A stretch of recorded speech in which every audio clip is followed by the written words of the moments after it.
Салам достор, назарыңыздарда Аралаш медиа. Бүгүн сиздерге болгон окуянын негизинде тартылган кызыктуу тасмалардын бирин кыскача баяндап бермекчибиз. Сиз шашпай отуруп, мага жакты белгисин басып, видеону аягына чейин көрүүгө даяр болуп калган болсоңуз, биз баштадык.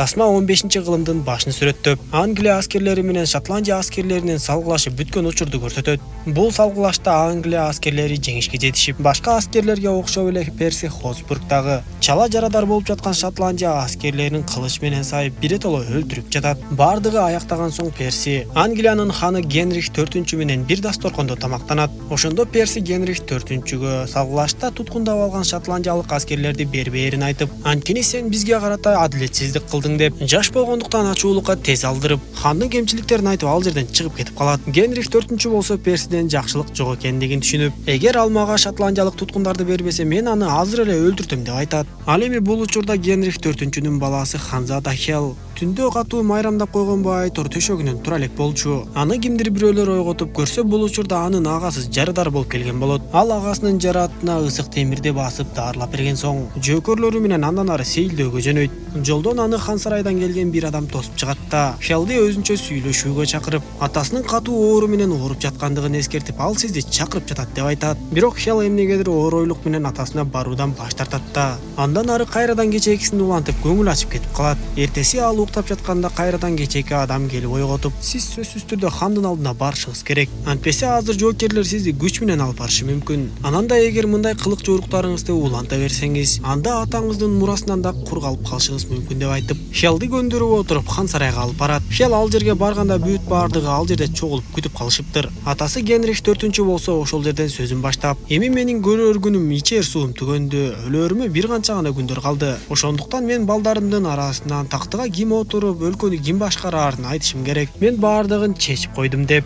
улуу баласы же ортончу баласы Хелге ыраа көрбөдү байтур. Тактыны өзүнүн эң кичүү баласы Томаска өткөрүп бермекчи болот. Чыккынча Перси Хосбургдагы дал ушул Томас өз аскерлери менен барып талкалап келиши керек эле. Көрсө ханга сөз кайрыган Перси Хосбург чындап эле өз аскерлери менен чыккынчылык кылып кетип калыптыр. Ушундай нерселерден кийин көп ойлонгон Хел иниси Томастын лагерине келип, сен өз аскерлериң менен бирге Персинин аскерлери менен салгылашпай эле кой. Анткени алар биздин душманыбыз эмес. Эгер салгылаша турган болсок, өзүбүз менен өзүбүз кырылып эле алсырай беребиз. Андан көрө мен Персини жекеме-жеке чакырайын. Ушунча аскерлерди жоготкончо экөөбүздүн бирөөбүз өлөлү деп айтып, аңгыча болбой согушту көксөп жулунуп калган Перси аскерлеринен суурулуп келип эле бардыгын кырып салчудай боло баштайт. Анда Хел Персиге түшүндүрүп, биз аны жакшы салтанат менен узатып алалы. Андан соң сен экөөбүз бул маселени жекеме-жеке чечишебиз десе, Перси ага көнбөй, эркек болсоң азыр эле жекеме-жеке чык дегендей кылат. Анда Хел макул болуп, иниси Томас Перси менен мен салгылашам дегенине карабай эле аны токтотуп коет да Перси менен өзү салгылашка чыгат.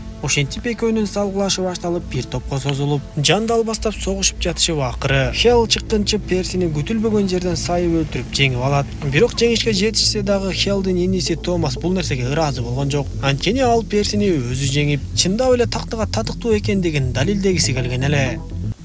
Ал эми Хел болсо өмүрүндө биринчи жолу адам өлтүргөндүктөн өзүн бир аз жаман сезип, көнгөн жагына барып ичимдик иче баштайт. Бир канча күндөн кийин Хелдин мас болуп жүргөн жеринен хандын жан жоокөрлөрү чакырып алып, хандын өлүм алдында жаткандыгын айтып эле хандын алдына алып жөнөшөт. Көрсө Генрих 4 Хелдин баягы иштерин уккандан кийин аны тактыга татыктуу деп эсептеп, жакшы хан болооруна ишенич көрсөтө баштаптыр. Ал эми иниси Томас болсо баягы окуядан кийин аскерлерин алып, элге жана өз атасына көрүнөм деген байтор Велс менен согушууга кетип, тилекке каршы ошол жактагы салгылаштан өз ажалын тааптыр. Генрих 4 ошол жерден Хелге эми Англиянын ханы сен болосуң деп айтып жан берет. Дал ошол учурдан баштап бөлмөдөгүлөрдүн бардыгы Хелге тизе бүгүп калышты. Хел болсо аларга эми силердин алдыңарда таптакыр башка хан турат. Эми биздин өлкөдө таптакыр башкача саясат жүрөт деп дароо айтты. Ошентип Хел салтанаттуу түрдө Англиянын ханы болуп ырасталып, башка өлкөлөр дагы жаңы ханга саламын айтып белектерин жөнөтө башташат. Кызыгы Франция бийлиги Англиянын жаңы ханы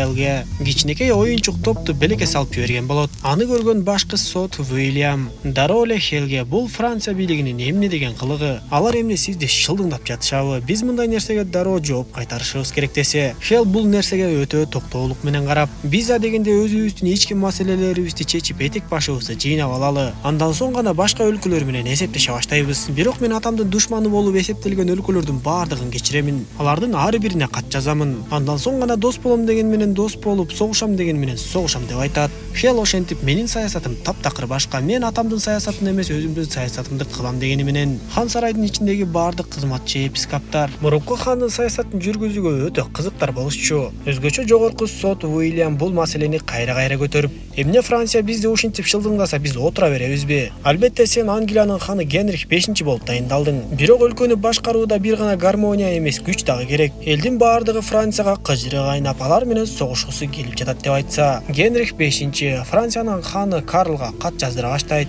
Ал катта Хел өтө ачуусу менен: "Сен мени жана биздин өлкөнү шылдыңдаганды токтот. Эгер ошондой эле согушту көксөп жатсаң, анда аскерлериңди жөнөт" деп жаздырат. Англия элчиси Францияга жетип барып, берилген кабарды айткандан кийин Франция бийлиги аларга: "Биз эч кандай элчи жөнөткөн жокпуз жана силерди эч кимиңерди шылдыңдаган да жокпуз" деп айтат. Бул кабарды уккан Хел эмне кыларын билбей жатса, Уильям ага келип: "Алар сенин башыңды жөн эле айландырып жатышат. Сенин атаң менен согушуп келгендер сени менен дос болуп калмак беле. Алардын айтканы чынында жалган, алар сени жөн эле ойнотуп жатат" деп айтат. Ошентип күндөн күн өтүп отуруп, Хел чындык менен жалганды айырмалай албай калды байтур. Аскерлерин чогултуп Францияга каршы согуш жарыялап, жортуулга жөнөй башташат. Деңизде өтө чоң Англия флоту Францияны көздөй жылып баратты. Алардын аскерлери жээкке чыгып келген кезде Франция кыштагындагы элдердин бардыгы качып кетишиптир. Анда англиялыктар дароо эле өздөрүнүн куралдарын жасашып, жакынкы чепке чабуулду башташат. Алар күн санап чепке соккуларды узата беришип, эки тараптын тиреши созулгандан созулуп бара жатты. Албетте мындай созула берсе Англия аскерлеринин азык-түлүктөрү түгөнүп, алсырай башташмак. Бирок ага жетпей эле чептин ичиндегилерге да өтө кыйын болуп кеткендиктен, ошол чептеги Франциянын элдери багынып беришет. Ушул убакка чейин чептин ичиндеги француздардын көпчүлүгү ачкалыктан улам өлүп кетишип, ал эми аман калган аялдар менен балдарды англиялыктар кое берип жиберишет.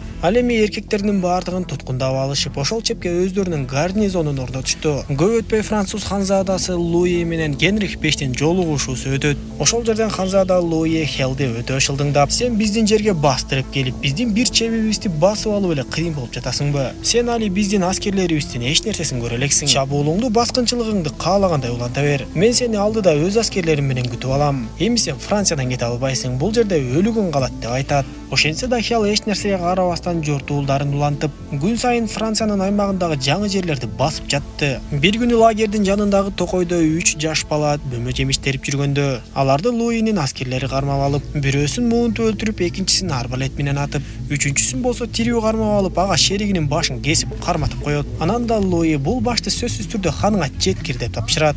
Өтө коркуп калган бала болсо өлгөн досунун кесилген башын көтөрүп алып лагерге жетип келди. Аны көргөндө Хелдин ачуусу келе баштап, кароолду дагы күчтөнткүлө деп буйруп, анан да биздеги бардык француз туткундарын аяосуз өлтүргүлө деп буйруа баштайт. Бирок анын досу Фольстаф согуш стратегиясын өтө мыкты билгендиктен, ал Хелди көндүрүп, туткундарды массалык түрдө кырбай эле коелу деп көндүрөт. Ошентип күндөн күн өтүп, акыры алар француз лагерине да жетип келишти. Ал жерде француз аскерлери өтө көп экенин жана да өтө жакшы позицияда экенин көрүшүп, эми кандай деп кеңешме өткөрүүгө туура келди. Убакытты кечеңдетүүгө такыр болбойт эле. Анткени француз аскерлери күн сайын толукталгандан толукталып көбөйүп жатат. Кеңешмеде кээ бирлери: "Биз азыр салгылашка чыксак, аскерлерибизди жөндөн жөн эле кырып алабыз. Ансыз да ушунча узак жортуулдан кийин көп аскерлерибиз алсырап ооруп да жатышат. Андан көрө артка чегинип аскерлерибизди сактап калалы" дешсе, Фольстаф бардыгына: "Биз негизи француз аскерлерин жеңүүгө мүмкүнчүлүгүбүз бар. Биз жаган күнү аларга салгылашты башташыбыз керек" деп өзүнүн стратегиясын айта баштайт.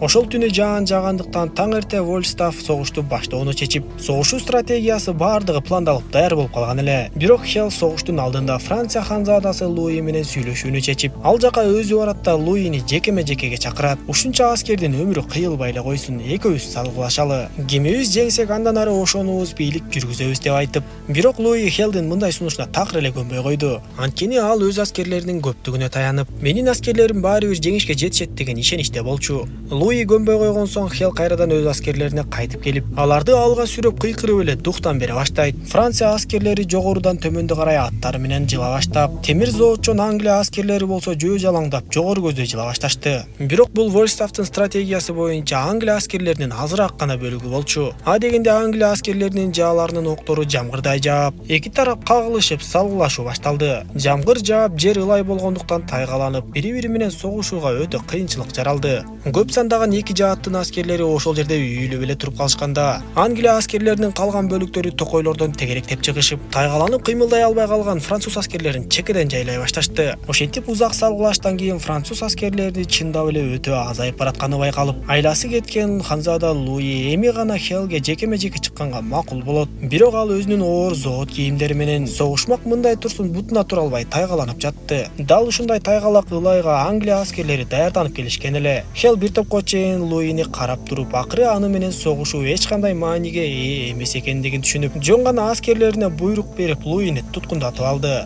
Хел согуш талаасындагы кылычтарды чогултуруп жатканда, ал жерде өлүп жаткан Вольставты көрөт. Акыры ал Франциянын ханы Карлга да жетип барып, Карл Хел менен тынчтык келишимин түзүп, ага өзүнүн кызын жубайлыкка берет. Ушинтип жеңиш менен кайткан Хел өз жерине да кайтып келип, Франция ханышасы менен үйлөнмөкчү болуп даярданып калат. Ошондо ал Франция падышасы Карлдын кызынан көп нерсе угуп билип түшүнүп, кыздын сөзүнөн кийин өзүнүн жөн эле оюнчук болуп жүргөнүн сезип, дароо эле жогорку сот Уильямга жетип келет да сурактарын кое баштайт. Уильям болсо ошол жерден укактанып суроолорго жооп бере албай, көрсө ал ушуга чейин жаш падышаны өзү башкарып, өзүнүн саясатын жүргүзүп, Франциянын бир топ жерлерине ээлик кылып алыптыр. Хелдин ачуусу келип, мен эч кандай согушту каалабайм деп айтпадым беле. Ушуга чейин мени оюнчуктай пайдаланып келипсиң деп жинденип, Уильям болсо күнөөсүн мойнуна алып, кечирим сурап ошол жерден Хелге жүгүнөт. Анда Хел ачуусу менен ошол эле жерден Уильямды бычактап өлтүрүп салды. Андан соң сыртка чыгып эч нерсе болбогондой үйлөнүү үлпөт тойду улантып, болочок жубайына карап, кандай гана болбосун мага ар дайым чындыкты айт деп суранат. Ошентип Генрих 5-нин хандык доору эми гана башталды окшойт.